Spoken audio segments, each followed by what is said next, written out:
नमस्कार, मैं हक के वासी रविंद्र कटारिया। देखिए, इस वक्त मैं बहादुरगढ़ के अंदर हूँ। यहाँ पे राजबाला सैनी हैं जो समाज के लोगों को कुछ ऐसे लेटर दे रही हैं जिसमें उनकी बिरादरी या वो किस कैटेगरी में आते हैं उसके लिए वो आज जगह जगह सभी प्रधान सैनी समाज के जितने भी लोग हैं पूरे हरियाणा के वो लेटर देने जा रहे हैं। और ये एक मुहिम है जी। किस टाइप की मुहिम है राजबाला जी, आप बताएंगे? देखिए, मैं जो है राजबाला सैनी सक्षम स्त्री एवं चाइल्ड डेवलपमेंट फाउंडेशन, मैंने एक एनजीओ बनाई थी।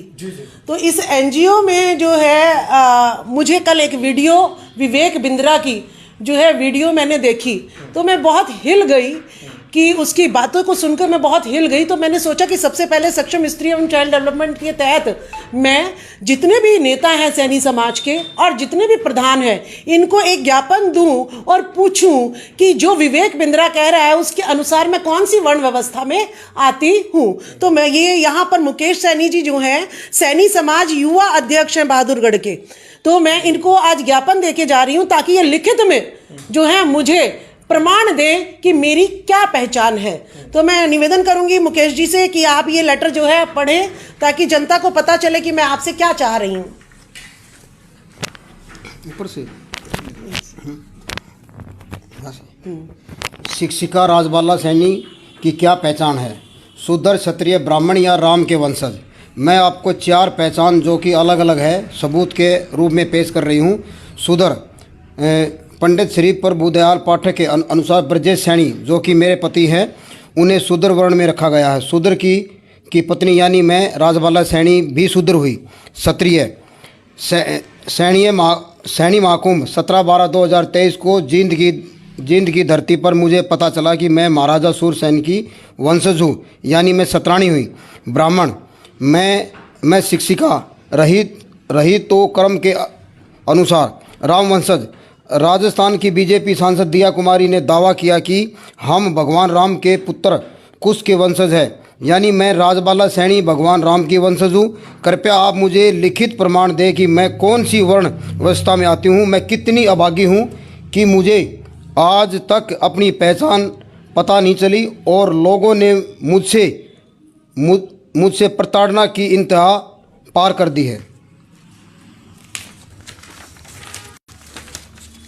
विवेक बिंद्रा मोटिवेशन स्पीकर की एक वीडियो ने मुझे एक बहुत डिमोटिवेट कर दिया है जो मुझे द्रोणाचार्य की याद दिलाती है कि अर्जुन को श्रेष्ठ सिद्ध करने के लिए एकलव्य का अंगूठा भी मांग लिया। क्या जी न्यूज़ की खबर के अनुसार कहीं हमें रामलला की माला बनाने का काम ही तो नहीं मिलेगा? सभी प्रमाण संलग्न कर रही हूँ। कृपया जल्द मुझे पहचान दिलाने का कार्य करें। आपकी आभारी, राजबाला सैनी जी। देखिए, जो मुकेश जी ने कहा मैं उसका प्रमाण दिखा रही हूँ आपको। पंडित प्रभुदयाल ने ये बनाया है। ये प्रमाण है कि मेरे पति शूद्र हैं तो यानी मैं उनकी पत्नी भी शूद्र हुई। दूसरा मैं आपको प्रमाण दिखा रही हूँ ये वीडियो विवेक बिंद्रा क्या कह रहे हैं। ये वीडियो जरा सभी सुनिएगा। मैं सैनी समाज के लोगों से अपील करती हूँ इस वीडियो को सुनिएगा। Fantastic work. कुछ लोग, ब्राह्मण का मतलब क्या हुआ? इंटेलेक्चुअल क्लास ऑफ सोसाइटी, ठीक है। क्षत्रिय का मतलब हुआ एडमिनिस्ट्रेटिव क्लास ऑफ सोसाइटी। वैश्य का मतलब क्या हुआ? मर्केंटाइल क्लास ऑफ सोसाइटी जो भोजन का काम कर रहा है। शूद्र का मतलब क्या हुआ? असिस्टिंग क्लास ऑफ सोसाइटी जो असिस्ट करने में बहुत बढ़िया है। He can be -1 but he can not be number 1 and but he will do fantastic work. कुछ लोग असिस्ट करने में बहुत बढ़िया, उसको लीडर मत बनाओ भैया, दिक्कत करेगा वो आदमी, क्योंकि वो अपने आप डिसीजन नहीं लेता लेकिन डिसीजन को एग्जीक्यूट बहुत अच्छे से करा सकता है। एक आदमी स्ट्रैटेजी का, एक एग्जीक्यूशन का है। एग्जीक्यूशन और स्ट्रैटेजी को आपस में इंटरचेंज करोगे तो पूरी सरकार का नाश हो जाएगा और पूरे देश का नाश हो जाएगा। ब्राह्मण का मतलब क्या हुआ? तो देखिए, आप लोग देखिए कि विवेक बिंद्रा जो है ये एक मोटिवेशनल स्पीकर है और जिस तरीके से जन्म कुंडली कह रही है कि मैं शूद्र हूं तो ये मुझे डिमोटिवेट कर रहा है। ये कह रहा है कि ब्राह्मण का मतलब होता है इंटेलेक्चुअल क्लास ऑफ सोसाइटी, मैं ये लिख के दे रही हूं वक्तव्य। और जो है क्षत्रिय का मतलब होता है एडमिनिस्ट्रेशन क्लास ऑफ सोसाइटी। वैश्य का मतलब होता है मर्केंटाइल क्लास ऑफ सोसाइटी। और जन्म कुंडली के हिसाब से शूद्र का मतलब होता है assisting class class of society जो सेवा प्रदान करे। वो कह रहा है कि जो असिस्ट करने में बहुत बढ़िया होता है शूद्र समाज, वो -1 तो हो सकता है, लेकिन +1 कभी भी शूद्र समाज नहीं हो सकता है। He will do fantastic work, वो काम अच्छे से कर सकता है। कुछ लोग जो है सिर्फ और सिर्फ असिस्ट बहुत बढ़िया कर सकते हैं, लेकिन उनको लीडर नहीं बनाना चाहिए, नहीं तो वो आदमी दिक्कत करेगा, क्योंकि वो अपने डिसीजन खुद नहीं ले सकता है शूद्र, लेकिन डिसीजन को एग्जीक्यूट अच्छे से कर सकता है।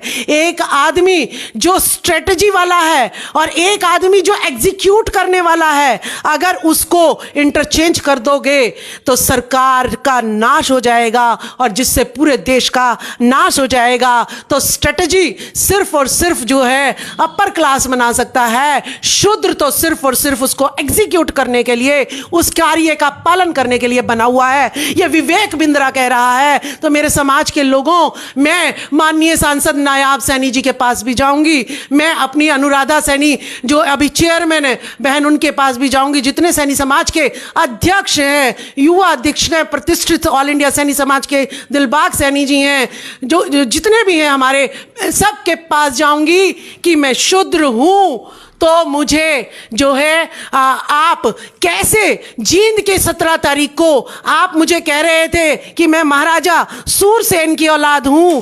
अगर मैं महाराजा सूरसेन की औलाद हूं, महाराजा सूरसेन क्षत्रिय थे, तो विवेक बिंद्रा जो है के अनुसार मैं शूद्र नहीं, उस जन्म कुंडली के अनुसार मैं शूद्र नहीं, तो यानी उस पंडित पर केस होना चाहिए।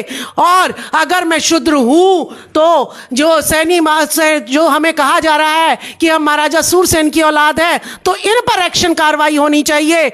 नहीं तो विवेक बिंद्रा जो मोटिवेशनल स्पीकर अपने आप को कहता है, ये मेरे को द्रोणाचार्य की तरह, जैसे उसने अर्जुन को श्रेष्ठ करने के लिए एकलव्य का अंगूठा मांग लिया कि जब तक एकलव्य का अंगूठा रहेगा, धनुर में श्रेष्ठ एकलव्य ही रहेगा, तो इसका अंगूठा मांगकर मैं अर्जुन को श्रेष्ठ बता सकता हूं। इसी तरीके से विवेक बिंद्रा ने हमारे शूद्रों की शूद्र जो है -1 हो सकते हैं, +1 नहीं हो सकते, ये लीडर नहीं बन सकते, ये सिर्फ और सिर्फ हमारी सेवा कर सकते हैं, ये सिर्फ और सिर्फ काम को एग्जीक्यूट कर सकते हैं। और एक वीडियो में आपको और दिखाऊंगी।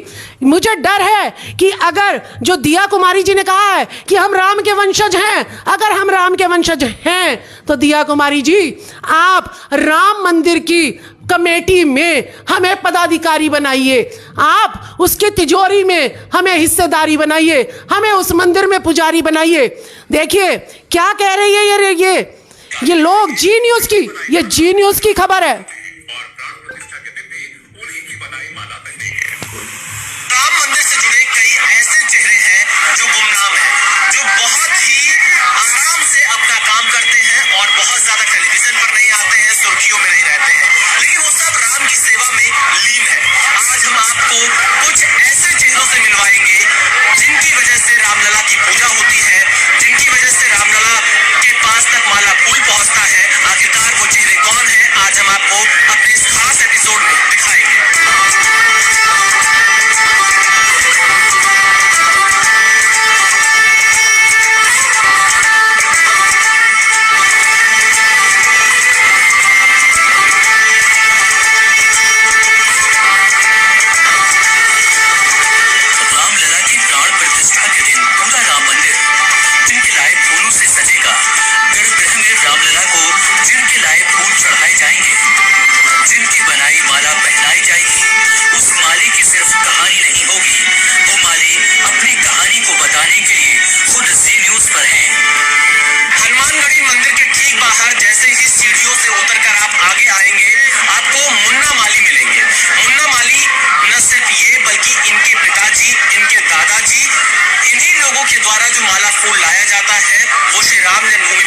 रामलला के पास उनसे पूजा की जाती है। तो मुन्ना माली हमारे साथ में। मुन्ना माली जी, माला फूल का ये व्यापार, ये कारोबार कब से है आप लोग?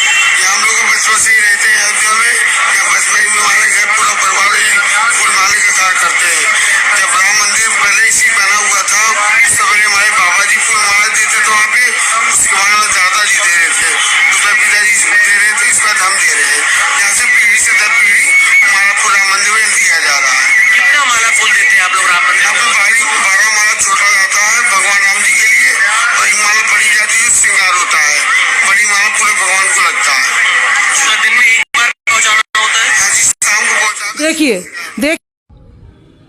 तो देखिए किस तरीके से जो है पीढ़ी दर पीढ़ी जो है दादा भी, पिता भी और अब हम भी जो हैं रामलला को माला चढ़ाने का काम करते हैं। और माली समाज लिख रहा है कि बहुत सौभाग्य की बात है कि हमें रामलला की सेवा करने का मौका मिल रहा है। और विवेक बिंद्रा भी यही कह रहा है कि शूद्रों को सिर्फ और सिर्फ सेवा करने का ही उनका काम है। तो आप लोग मुझे समझाइए, ऐ मेरे में उनके पदाधिकारी कमेटी बनने में भी मेरी भी हिस्सेदारी होगी या सिर्फ मैं माला बनाने का काम करूंगी, ये मुझे आप बताइए और मुझे सही राह दिखाइए ताकि मैं अपनी आने वाली पीढ़ी को भी जो पहचान मेरी छुपी रही मैं उनको ये पहचान दे सकूं। बहुत बहुत धन्यवाद, बहुत बहुत आभार। लिखित में प्रमाण दीजिएगा मुझे। बहुत बहुत धन्यवाद।